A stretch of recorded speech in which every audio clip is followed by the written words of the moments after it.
Hey Pre-Calculus! Today we're going to be talking about section 2.5, rational functions day 1. Our main focus is going to be how to graph and how to find asymptotes, but we're not actually going to graph in this video. I'm going to save that for class. So before we start, we need to remind ourselves what is a rational function. So a rational function, f of x,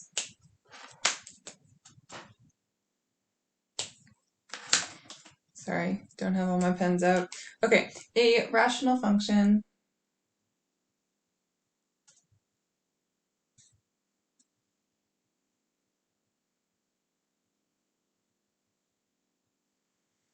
f of x is the quotient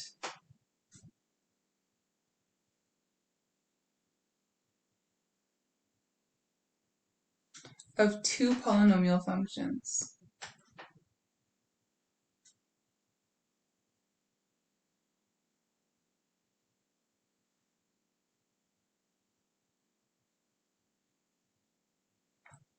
We're going to call them a of x and b of x, where b of x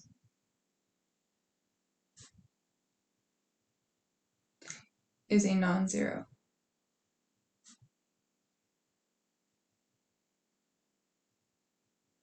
So the whole thing together is not a polynomial function, but it's made up of polynomial functions. So f of x equals,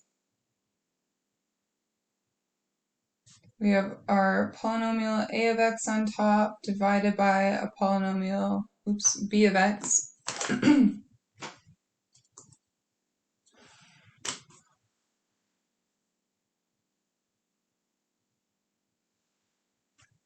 And b of x cannot equal 0, which should make sense because you cannot divide by 0, right? If this equals 0, then the whole function is undefined. So that's a good transition into asymptotes.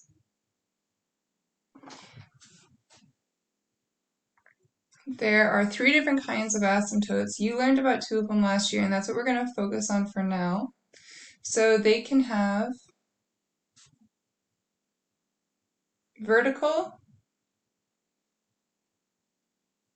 horizontal, and oblique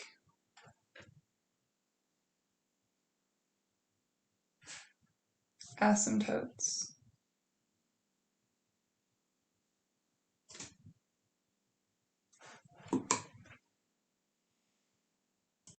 Like I said, our main focus is going to be just reviewing what you did last year for now, and we're just going to focus on vertical and horizontal asymptotes. So vertical asymptote may occur at your real zeros of the denominator. So a vertical asymptote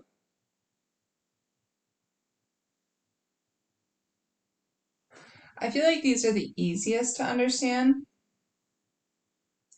because a vertical line, right, goes straight up and down and has no slope, right? The slope is undefined. The slope is undefined because, right, they occur when this is equal to 0, but it can't equal 0.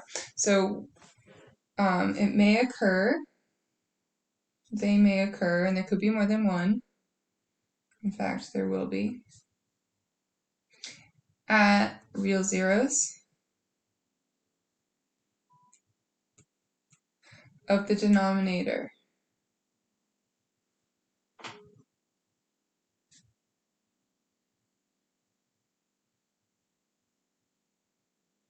So whenever b of x equals 0, wherever that is on your function, that is where you have a vertical asymptote. For horizontal asymptotes,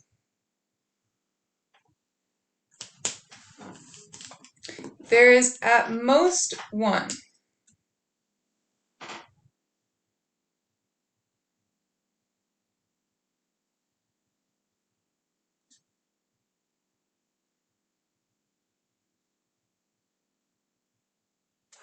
So for a horizontal asymptote, there is at most one.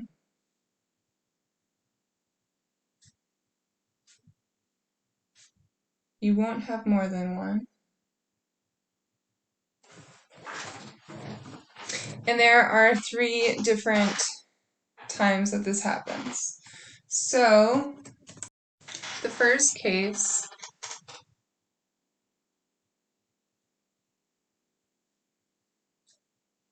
is if the degree of the numerator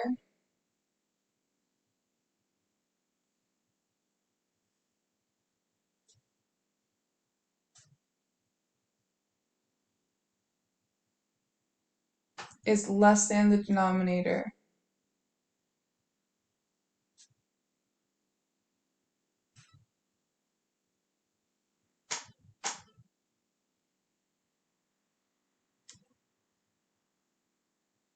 Okay, so in this case, for example,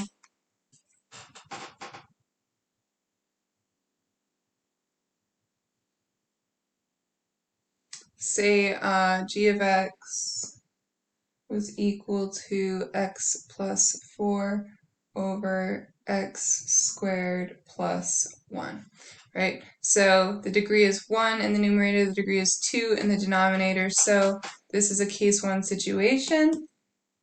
And in this case, there is a horizontal asymptote at y equals 0.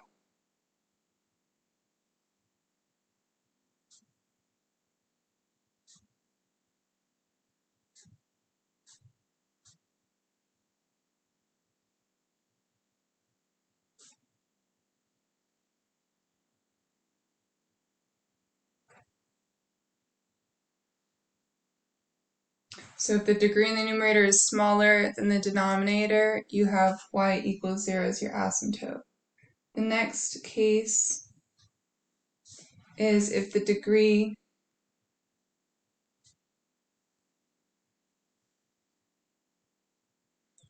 of the numerator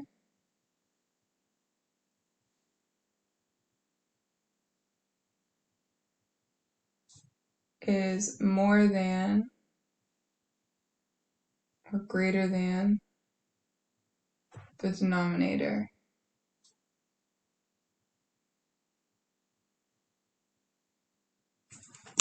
So considering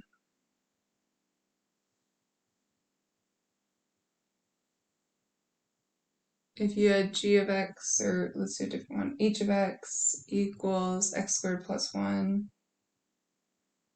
divided by x plus 2. So the degree of the numerator is bigger. It doesn't need to be 1 higher, it could be cubed in 1. As long as it's bigger, in this case, there are no horizontal asymptotes.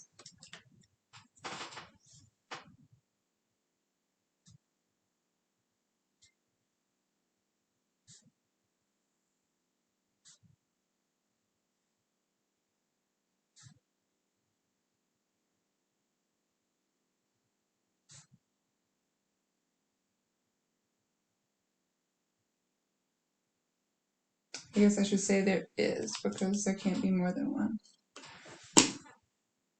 There is no horizontal asymptote. And the last case, case 3. Case 3 is if the degrees are the same.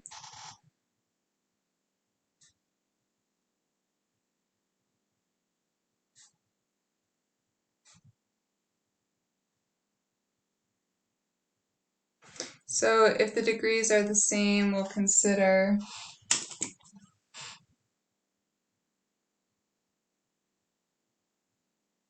let's do k of x equals 2x squared plus x plus 1 over 5x squared minus 1.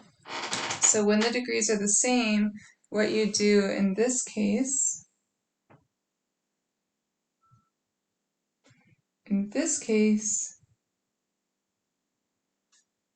the horizontal asymptote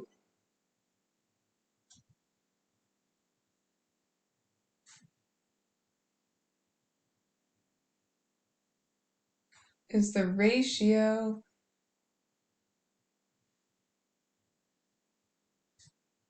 of the leading coefficients.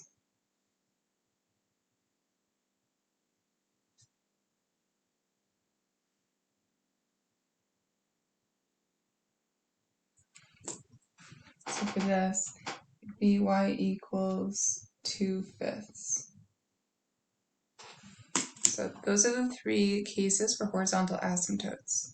So we'll talk about graphing and the steps to graphing in class. Let's just do a quick example of just finding asymptotes to make sure you understand. So let's have our example be, what are the vertical? Determine the vertical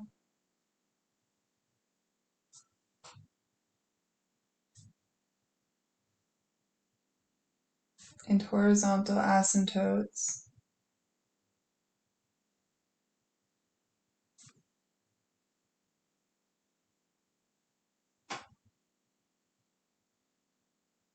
of g of x equals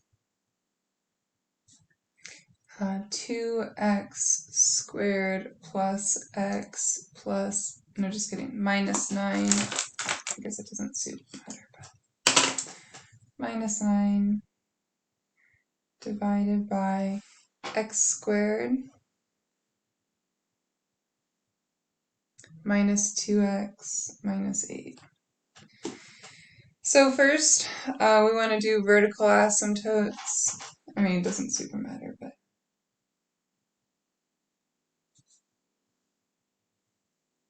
So for my vertical asymptotes, remember vertical asymptotes occur when the denominator is equal to 0. So that's exactly what we do. We take the denominator, x squared, minus 2x minus 8, and we set it equal to 0.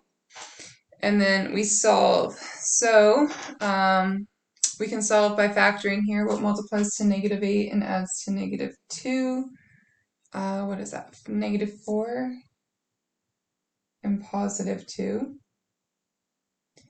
And then we solve. So here we'll have x minus 4 equals 0 and x plus 2 equals 0, just using the zero product property. Be careful and make sure you show it correctly. Especially this time of year, I feel like sometimes it's easy to make mistakes. So here are our two vertical asymptotes. X equals 4 and x equals negative 2, and it's an equation because it's a vertical line. So then for horizontal asymptotes,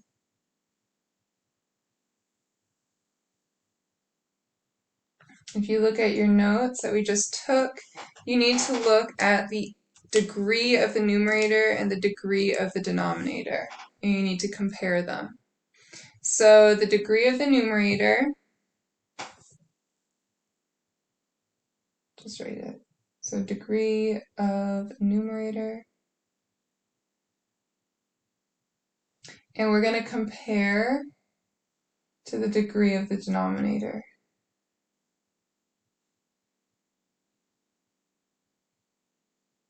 So as far as work goes, I would expect you to show me the degree of the numerator, which is 2. So you'd write 2, and then equals the degree of the denominator, which is 2 as well.